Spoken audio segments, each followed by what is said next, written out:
The FTC says emails, phone calls, and text messages are the most commonly reported contact methods used by scammers in 2023.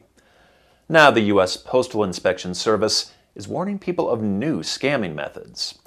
Susan Hogan looks at the latest threats and how you can protect yourself from being targeted. So newer scams are coming out. So we're seeing smishing, which is using text messages. A perfect example of smishing is this text message claiming to be from the United States Postal Service, saying they are unable to deliver the package unless the address is confirmed in the link.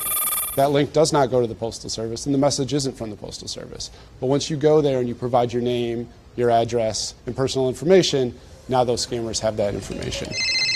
Scammers are also leaving voicemails claiming to be a government employee. You have one new voice message. Phishing is using spoofed phone numbers to leave voicemails on phones. So they'll take a number from a legitimate government entity and leave a voicemail with that. The number that they're telling you to call back on is not the government agency. That is the scammers.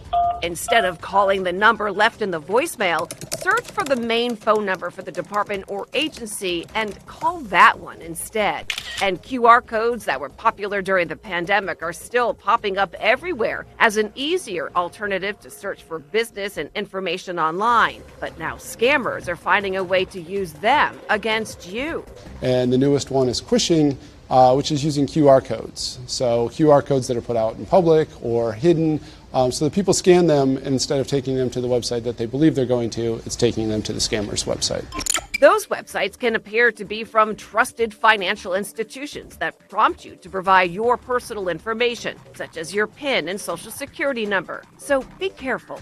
But if you fall victim to identity theft, it's so important to act as quickly as possible.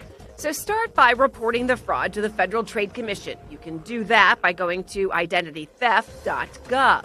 Also, place a fraud alert or security freeze on your credit reports and review the information currently on there to make sure there's no suspicious activity.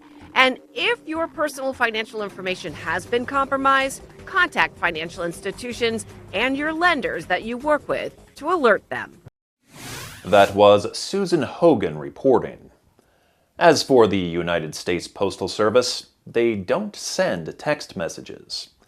A good rule to live by is if an unknown sender messages you a link, don't click on it. And if the message has spelling errors, that's usually a red flag. So take a closer look at the sender's email or phone number because they usually mimic real ones, but there are differences. So stay alert. We'll be right back.